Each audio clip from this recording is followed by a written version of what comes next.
I think we should start this morning with CNN reporting Donald Trump's approval ratings. And this is particularly on the issue of inflation. Now, Donald Trump is going to be crowing about the jobs number this morning, which looks solid. However, if you look at inflation, how it's eating into wages, and again, where the jobs are being created. So, let's see what people actually think about Donald Trump's job on inflation. Here we go. Look at this, independence on Trump and inflation.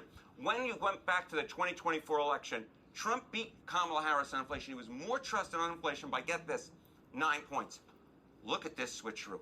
Trump's approval. I thought, honestly, I went through the spreadsheets because I was so concerned I somehow mistyped something. That's how bad this number is. He is 70 points underwater on inflation right now when it comes to his net approval rating. That is a 79-point shift in what is that, a year and a half's worth of time since the 2024 election? My goodness gracious. You rarely ever see numbers this bad with independence, but that's exactly where the president is on inflation. And look at this, Yes, this is a man who is so low in his polling that the pollster thinks he made a mistake when he was crunching the numbers. This is how bad it is. And yet, this is the man who is threatening nuclear holocaust upon Iranians, who is crashing the world economy, who is tearing up all alliances, who is literally assisting a genocide, ethnic cleansing, torture, rape, murder by his bosom buddy ally in the Middle East, and who is helping the slowing down or absence of humanitarian aid going to places like Sudan and Somalia.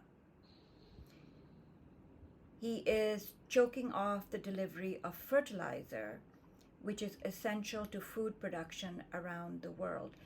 This is the man who the Supreme Court of the United States has just given the right to annihilate black representation in America. This is the man that America has elected for the second time. And he is doing terrible things, not just to America, but to the world. And we haven't even mentioned corruption yet. Let me read for you what Wali Nasser is saying about Trump's threats. Back to annihilation threats, hinting nuclear bombs. More than show of strength and scaring Iran, it shows desperation. He is threatening massive escalation because 3 months into this war, his strategy has failed. Air war failed and the blockade has not worked. He really wants Iran to sign an agreement to give him a way out of the war. But this kind of language will make it more difficult. Sure enough, Iran's foreign minister points out, every time a diplomatic solution is on the table, the US opts for a reckless military adventure. He is clearly pointing his finger towards Israel and saying that whoever is in Trump's ear is causing this situation to become more fraught.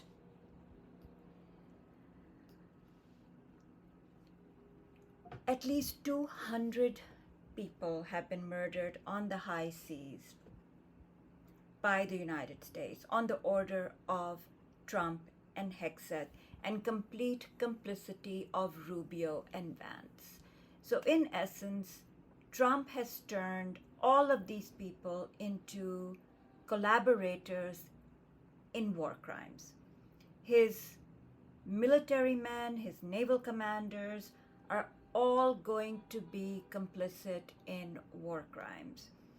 200 people have been executed on the high seas. We don't even know who they are. And the ones who've managed to survive and tell the tale are telling a terrible tale of what happened to them.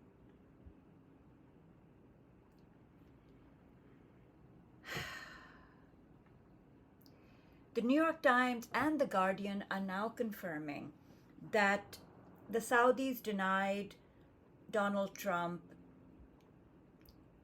air rights, denied the use of air bases, especially Saudi Arabia. The New York Times is confirming this, and they write this morning, Prince Mohammed's actions stunned U.S. officials, and forced Mr. Trump to abandon his plan, according to a U.S. military official familiar with the sequence of events. The Saudis have since lifted the restrictions on the bases and overflights, but still have not agreed to permit the use of its territory in support of Project Freedom. As Mr. Trump named the naval operation, the U.S. official added. This is extraordinary. And as I have said, the Saudis are absolutely petrified that Iran will attack the Yanbu port, which is now one of the only ports through which the Saudis can export their oil, and it's on the Red Sea. That means the Houthis could very well enter the game, the war game, and attack Saudi shipments. The New York Times is also confirming that the UAE has been retaliating against Pakistan, not only demanding $3.5 billion be returned to them, but also deporting Pakistani nationals who are there as a labor class. Now, Pakistani labor built the UAE, literally built the UAE. And now they are being deported. These are people who keep millions of families afloat back in Pakistan. And they are the ones being targeted. And in particular, Shia Pakistanis are being targeted. But it seems more that UAE is just lashing out at Pakistanis. They wanted the Pakistanis to condemn Iran more forthrightly and not be the mediators. They wanted war. They are also upset with Pakistan's defense pact with Saudi Arabia and Turkey and Egypt, I think, is also as part of that defensive pact. So they're basically super pissed, is what is the bottom line. So that is being confirmed by the New York Times. What else is happening? Well, this is significant. 30 Democrat House members are demanding the State Department be transparent about Israel's nuclear status. They want the ambiguity on Israel's nukes to be removed. These Dems are saying that Israel and US are in a war together, and there is continued ambiguity as to the status of Israel's nuclear arsenal. What is their nuclear arsenal? What do they intend to do with it? What have they said they're going to do? Where are the inspections? The Democrats, for the first time, are saying we want this ambiguity and this veil that is constantly put over Israel's nukes to be removed. That is new. everybody in the world knows that Israel has nuclear weapons. But the US and it, continues to play coy and continues that ambiguity. But the Dems are saying, now that you're in a full-scale war on behalf and in collaboration, we need to know. The other thing is,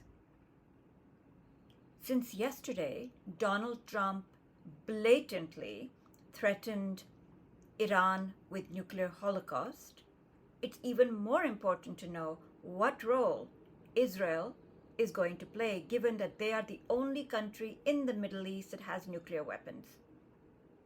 Unacknowledged, uninspected nuclear weapons. So when Donald Trump says that, what does he mean?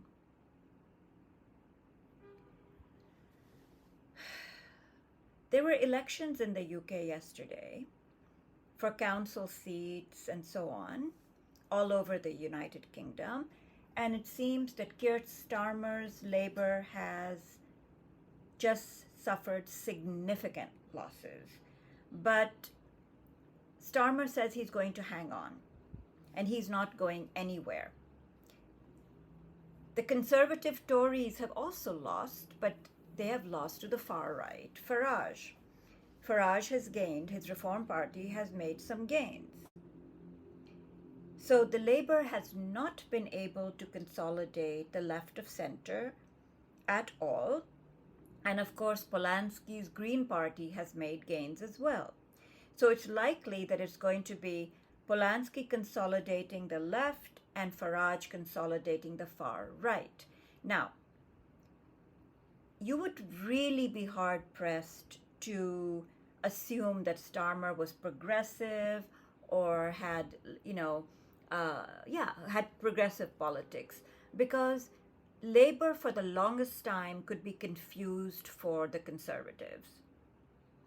And Starmer's positioning on genocide and even the Iran war has been really dodgy. He has been all in with the genocide, with enabling the genocide. He has been all in on punishing anti-genocide protesters and in eroding civil liberties and eroding freedom of speech in the UK. So this is what is happening in the election. The results are still coming out, but we'll wait and see how it all rolls out. Back to the Iran war. Rubio is saying apparently that they're expecting Iran's response today. Let's see what happens. I'm not holding my breath, because I think last night's kinetic action in the Strait of Hormuz was definitely provocative, and given Araghchi's statement today, I'm not sure what the response is going to be. And again, I would be very, very surprised if Iran gives up its leverage on the Strait. And apparently they have now created this whole new Hormuz Strait Authority to monitor the ships and how the ships have to inform Iran before crossing the strait. And I don't think they've given up the idea of fees being paid to Iran to cross the strait. So as the day goes on, let us see what happens.